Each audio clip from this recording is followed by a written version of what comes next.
ndang ngulon bisa apa-apa kecukupan. Aku mriki kok ngulon. Ning ndi? Ono lho. Karep boyo. Matur sembah nuwun dumateng Ibu nggih, Bunda makasih. Sembah matur suwun. Keluarga besar Bapak Haji Bambang. Kami bila wonten kalepatan nggih kula matur nyuwun pangapunten sak kathah-kathahipun. Nakal piye to?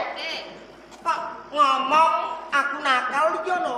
Mau tak kongkon ngomong bocah lho kok malah dijadke dhewe. Iki mah. Iki mau turu pola glundung lho. Hah? Glundung iki mau. Nah, wis ora. Mosok blundung no. Iki mau pola terus. Enggak. Sing natap lemah apane? Lah ya kok besok. Lah iki nek natap batre ra umum iki. Mela yo ngono kok tipi. Lho ya kok malah maido aku. Iki mono, aja lali. Bar sesuk iki wayahe digawa nek nggone dukun bayi. Wayahe digejul dipijet. Iki sesuk dipijet bar sesuk aja ngasih lali. Perkarane? Lah iki ceblok kabeh ngono kok. Perkarane ceblok mau.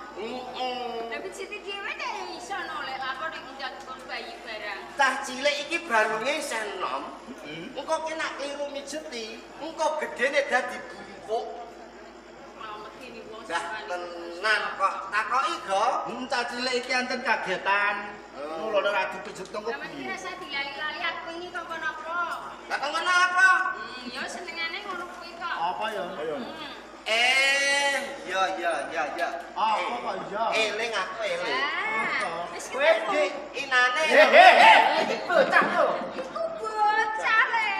Lali dong. Bocah kok mbok cekil ora tak jek aku ae kena ngomong. Aku diingi ku mah kon mara nemoni Kidang Gulung. Ya, bener. Kon menehi layang.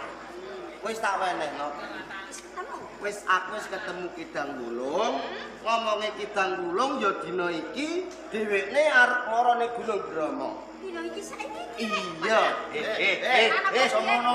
Nek sing ati-ati bojomu iki nesunan. Ora kurang digarep apa-apa. Tekane rene iki ben ora pedhot seduluran kalau semono nganti saiki. Wis saiki lho Kakang Kidang Gulung. Tapi sing ati-ati lho. Aja nganti mbalani sego wadang. Kok bulan bae nek bojomu nesu, nek wis nesu medeni wong. Ora biasane bojoku ki pengapesane iku lho kan. Aku ngeling karo kowe ya, Ti. Piye? Nek Kidang Gulung wis teko ana nek hidup iki, tingkah lakumu aja kaya sing kaya dhisik. Ora. Dhisik kowe sok gendes, sok kemayu. Nah, kalau ngene, Hati-hati lho, Yon. Kok nek ada apa-apa tanggung jawab kowe lho.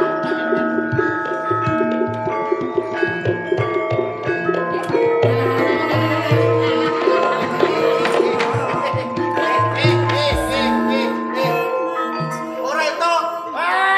Dikandani kalau ora sopir kok malah ngetek kaya pitik memeti. Ora ngepek lho. Wong karo sedulure ra yo ora apa-apa. Ayo maruti.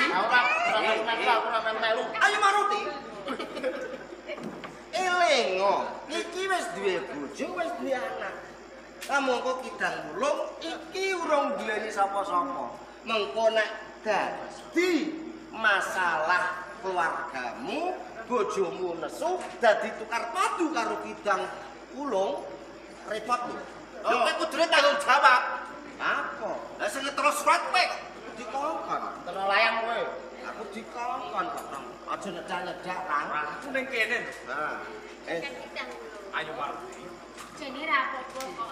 Kabeh iki salah tampa apa to karepku menehi layang sampean. Aku kelingan rikala semono.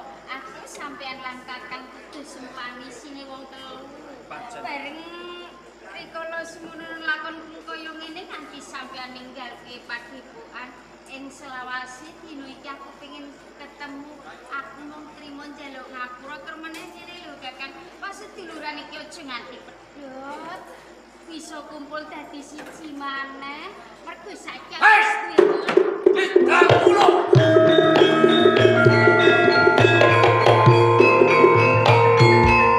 Soal kala semono kowe tau sumpah, kowe tau janji.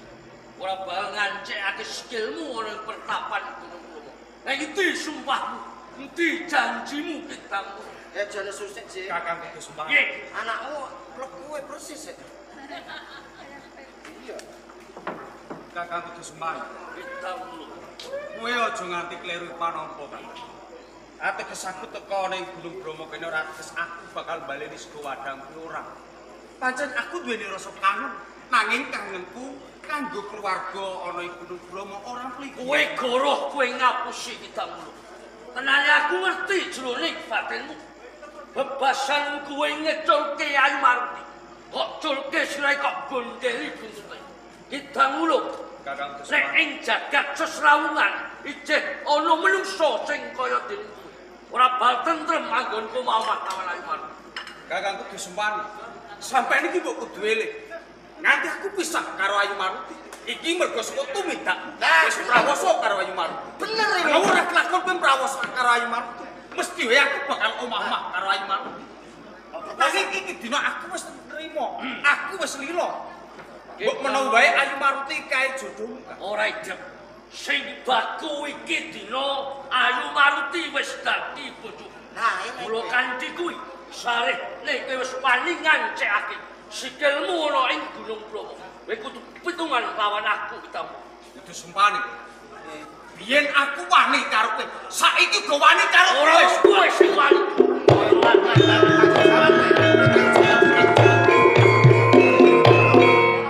Ora kowe. Eling. Kitang ulung ra teko kene. Eling Iki aku. wis kowe. Sing tenan iki. Aku Iki Iya, iki. Aku dikongkon. Ora.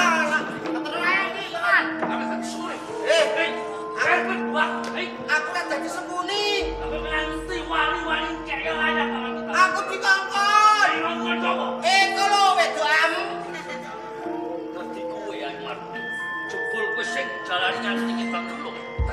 Kudu sumpani. Ora usah datang ngluputke karo liya. Iki perkaraku lan perkaramu. Podo-podo murid ana ing Gunung Bromo. Ayo, podo ngkake ajike.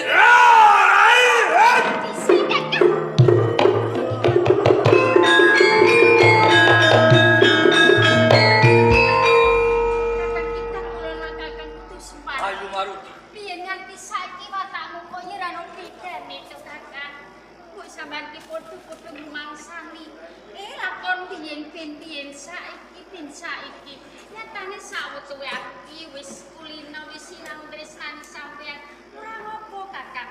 Kok babar pisan rasamu ora nglenggono to Kakang kudu sepani. Yo perkara iki siji mung aku. Mergo aku sampean dadi gredah. Umpama motor anakku kok menawa sampean bisa rukun. Yen ngono aku tak pamit mati bae. Ayo Maruti.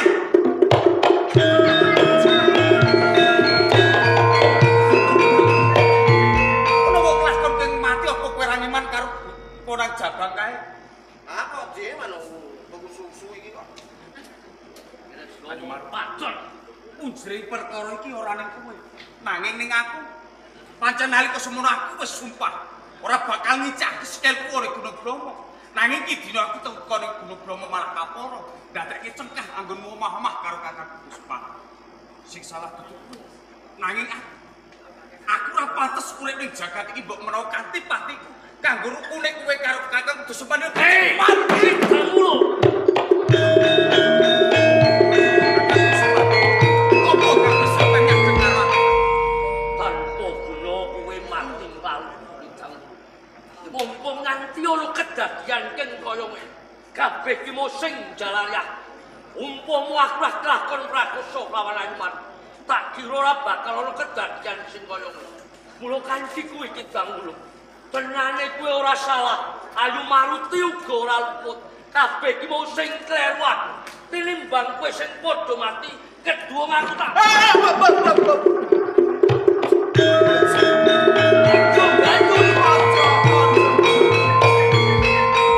Aja mati kowe. Iki jane Anakmu cilik. kowe iki jane nangis apa bisu kowe? Yo nangis yo kuwi. Nangis ora ngetokke loh babar pisan. Kowe aja mati. Anakmu iku isih cilik, isih butuhno kowe. Lah iku mbok openi 20 taun yo acek semono terus. Lah kok iso? Mergo mike sing ora beres. Yo kok ora beres iki. Milyon. Jadi yo ora ngono kok boneka kok. Kabeh iki ora salahmu. Karepmu piye? Ya ora salahmu, ya ora salahmu.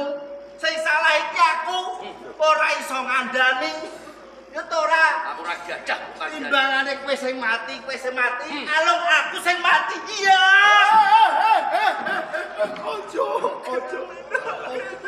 Ojo tenan.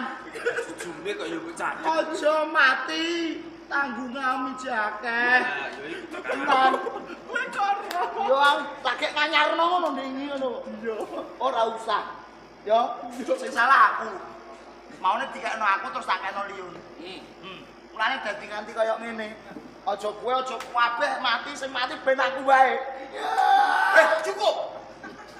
Cukup. Cukup. Ono apa, Kak? Aja kaya ngono. Kowe iki senom, jangkahmu isih amba. Banjur sing mati aja kowe aja genong, aja kowe-kowe kabeh. Kowe iki anakmu isih cilik, kowe urung duweni bojo. Awak dhewe kudu iso apa sing dikarepe aja ngasih kaya ngono, apa.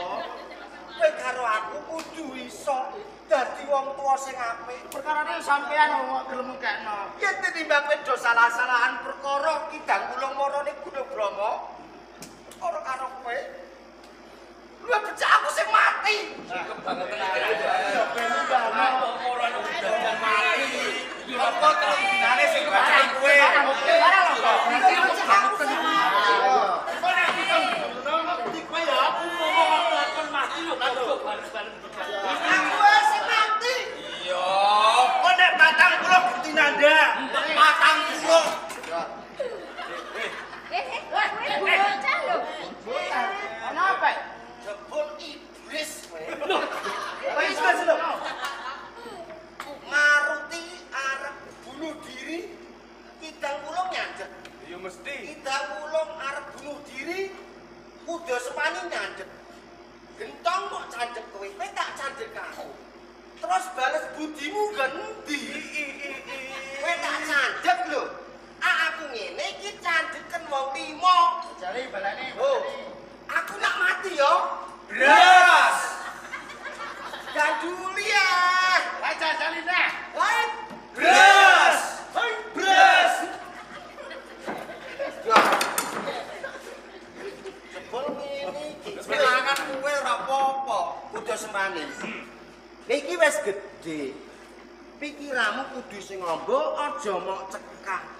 Wong bathuk semene kok pikiran rombo iki ambane sepiro? Tegese Pikiran cekak. Lah nek upama tak bunuh lho. Bose kok arep mbok bunuh. Kowe kira-kira kepen njaluk bayaran karo kok arep bunuh bose. bayaran Sing apa? bayar kowe sapa? Sing ngomong sapa? Lah iku kok arep mbok bunuh. Gak bayaran iki. Hei, Tak jaluk. Lah wis jalukku kapan? Dinane lho kok.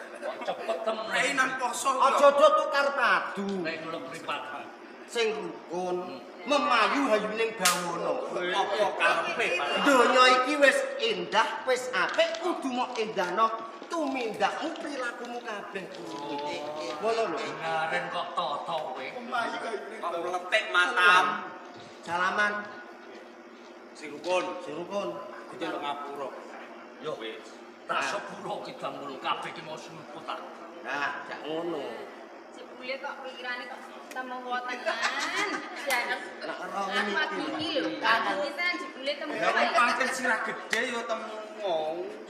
Agak tuh tenang. Pak, sampean turun apa? Sing rukun ya, kaya kene ngene iki salaman. Lho sing nek kono iki do seneng. Ono di. Memayu ayuning bawono. Pupuri handayani.